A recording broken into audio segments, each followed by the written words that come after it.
kinahanglan. O Diyos, ikaw ang nalangpanan, ikaw ang tinubdaning tanan. Alang kanimo ang himaya,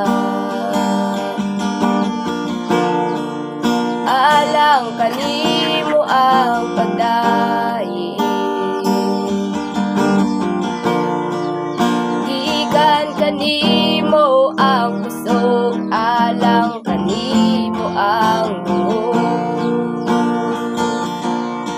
O Diyos, ikaw ang tinubdaning tanan sa matag adlaw, sa among mga panginahanglan. O Diyos, ikaw dalang pa